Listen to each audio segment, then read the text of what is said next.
The Greens.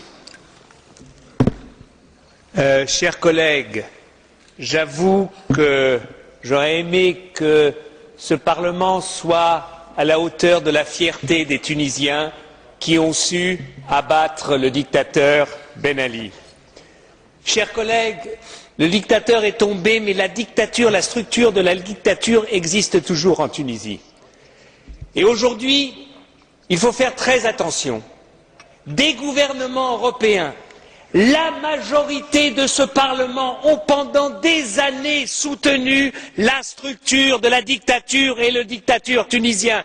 Encore la semaine dernière, la majorité des groupes refusaient un débat sur la Tunisie et refusaient une condamnation de Ben Ali. Ce qu'a fait la ministre des Affaires étrangères française, la ministre des Affaires étrangères, n'est que le dernier exemple de la complicité de l'Occident. Et pourquoi?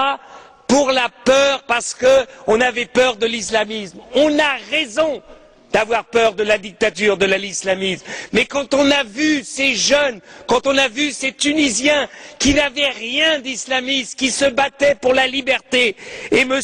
Sidi Bouzid, qui s'est immolé, c'est le Yann Palach de la Tunisie, et quand Yann Palach s'est immolé, tout ce Parlement était derrière lui. Nous ne sommes même pas capables d'être derrière Sidi Bouzid. Voilà la vérité de ce Parlement.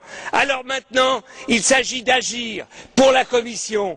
Il s'agit simplement de dire une chose, de dire aux Tunisiens, une élection démocratique dans un pays qui vient de sortir de la dictature ne se fait pas en 2 mois. Il n'y a pas une base de démocratie. La liberté d'expression, les médias, les radios, la télévision n'existent pas. Il n'existe qu'une imprimerie d'État. C'est pour cela que je demande à la Commission qu'elle prenne l'argent de l'accord d'association et qu'elle mette cet argent au service de la liberté d'expression en Tunisie et non pas au service d'organisations gouvernementales tunisiennes. Deuxièmement, le gouvernement de transition n'est pas un gouvernement d'unité nationale. Pourquoi?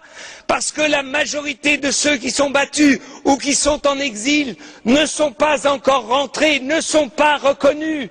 Donc il faudra du temps pour que des forces démocratiques, non pas des forces qui avaient été reconnues entre guillemets par Ben Ali, mais des forces réellement démocratiques puissent se développer. L'Union européenne doit démontrer que pour nous, ce qu'il se passe en Tunisie, c'est la clé de la compréhension et de l'espoir pour tous les pays arabes. Pour tous les pays arabes. Démocratie et islam veulent aller de pair. Et si nous sommes capables de soutenir la démocratie tunisienne en train de naître, eh ben nous verrons qu'en Égypte, en Jordanie, en Syrie et partout, le peuple et les peuples vont s'élever contre leurs dictateurs. Nous avons une responsabilité, nous tous ici, parce qu'enfin, des Tunisiens, donc une partie du monde arabe, nous montre que l'espoir de liberté qu'on a vu en 89 dans les pays de l'Est, ce même espoir est aujourd'hui en train de naître dans un pays comme la Tunisie, demain en Algérie, après-demain en Égypte ou en Jordanie. Donc, c'est pour ça que c'est inimaginable que ce Parlement, eh bien, reste assis, dit oh oui, peut-être, on ne sait pas.